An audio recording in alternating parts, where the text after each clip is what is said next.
Srikakulam municipal నగర corporation పరిధిలో గల మున్సిపల్ కార్మికులు అవుట్సోర్సింగ్ కార్మికులకు సమాన పనికి సమాన వేతనం కావాలని కోరుతూ దాంతోపాటు తమ న్యాయమైన అనేక డిమాండ్ల పరిష్కారం పెండింగ్లో ఉన్నాయి. ఆ పెండింగ్లో ఉన్న సమస్యలను పరిష్కరించాలని కోరుతూ ఈరోజు నుంచి మున్సిపల్ కార్యాలయం ఎదుటిగా వారు నిర్వహిక సమ్మె అనేది ప్రారంభించారు. ఇప్పుడు వారి సమస్యలు ఏంటి వారిని అడిగి తెలుసుకుందాం. సార్ చెప్పండి, ఇప్పుడు మీ సమస్యలు ఏంటి, ఎందుకు మీరు నిర్వహిక సమ్మెను కొనసాగిస్తున్నారు? 2019 ఎన్నికల ముందు అప్పుడు ప్రతిపక్ష నేతగా ఉన్నటువంటి వైఎస్ జగన్మోహన్ రెడ్డి గారు, చంద్రబాబు నాయుడు గారు మీకు చేత కాకపోతే మీరు దిగిపోండి, నేను వస్తాను, కార్మికులకి అందరికీ న్యాయం చేస్తాను, కాంట్రాక్ట్ వేరు కాదు, అవుట్సోర్సింగ్ వేరు కాదు అని చెప్పి ఈరోజు ఏం సరే కార్మికులందరినీ కూడా నట్టెట్టు ముంచారే తప్పించి సుప్రీంకోర్టు తీర్పు మేరకు కనీస వేతనం 26,000 రూపాయలు కూడా చెల్లించలేదు. అదే సందర్భంలో పర్మనెంట్ చేస్తామని చెప్పి కూడా మమ్మల్ని పక్కన పెట్టారు.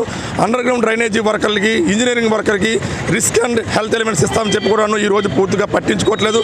ప్రభుత్వం మా గోడు 4.5 సంవత్సరాల నుంచి దశల వారి పోరాటాలు చేస్తున్నప్పుడు కూడా చేస్తాం అంటున్నారే తప్పించి మాకు పూర్తి స్థాయిలో ఏ సందర్భంలో కూడా మాకు న్యాయం జరగలేదు. కాబట్టి రాష్ట్ర వ్యాప్తంగా 123 మున్సిపాలిటీల్లో పనిచేస్తున్న కార్మికులందరూ కూడా సమ్మెబాట పెట్టామని సందర్భంగా తెలియజేస్తున్నాం. అంటే ఇప్పుడు ఇదే సమస్య రానున్న ఎలక్షన్ దగ్గరకు వచ్చే సమయంలో మీరు ఇప్పుడు సమ్మెబాటు పట్టారు. ఒకవైపు చూసుకుంటే పండగ సీజన్, ప్రజలు కూడా నానా ఇబ్బందులు పడుతున్నారు. దాని మీద మేము 27 నుండే సమ్మెలోకి వెళ్లాల్సి ఉంది.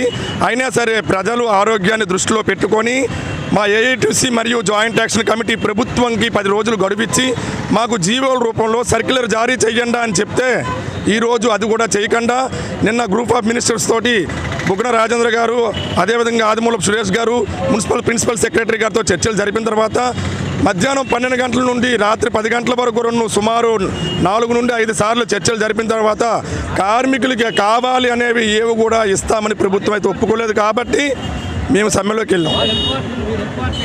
అంటే ఒక విధంగా చూసుకుంటే గవర్నమెంట్ అనేది ఇప్పటి వరకు స్పందించలేదు. గత మీరు 9 రోజులుగా మీరు పోరాటం చేస్తున్నప్పటికీ గవర్నమెంట్ అనేది స్పందించలేదు.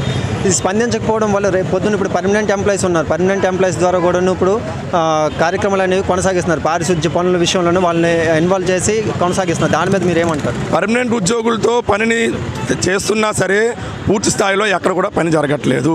ఎందుకంటే కార్మికులు అందరూ కూడా స్ట్రైక్లోనే ఉన్నారు. పర్మనెంట్ ఉద్యోగులు చాలా తక్కువ మంది ఉన్నారు. కాంట్రాక్ట్ అవుట్సోర్సింగ్ కార్మికులు అందరూ కూడా ఈరోజు రోడ్డు ఎక్కారు. ప్రజలందరికీ కూడా తెలుసు, దుర్గంధాలు అయిపోయి ఊరు వాడ. ప్రభుత్వం వెంటనే దృష్టి సారించి మా యొక్క సమస్యలు పరిష్కరించాలి. అంగన్వాడీలు సమ్మె చేస్తే సచివాలయ ఉద్యోగులతో చేయించారు పనులు, మరి పారిశుద్ధ్య కార్మికులు సమ్మె చేస్తున్నాం, ఎవరితో చేయిస్తారు? మా గోడు వినమని అనేక సార్లు కూడా మేము ప్రభుత్వానికి డిమాండ్ అయితే చేశాం. ఇది ఇప్పుడు మనం అంత తేడా చూసుకుంటే శ్రీకాకుళం జిల్లాలో ముఖ్యంగా శ్రీకాకుళం మున్సిపల్ పరిధిలో చూసుకుంటే ఎక్కడికక్కడ చెత్త పేరుకుపోయి ఉన్నదని వాళ్ళు కూడా చెప్తున్నారు. వాళ్ళు కాంట్రాక్ట్ వాళ్ళు అవుట్సోర్సింగ్ ఉద్యోగులంతా కూడా ఖచ్చితంగా మా డిమాండ్లు పరిష్కరించి మా సమాన పనికి సమాన వేతనం ఇచ్చేంత వరకు కూడా మా పోరాటం అనేది ఆగదని వాళ్ళు స్పష్టం చేస్తున్నారు. కెమెరామెన్ సాయితో రమేష్, శ్రీకాకుళం.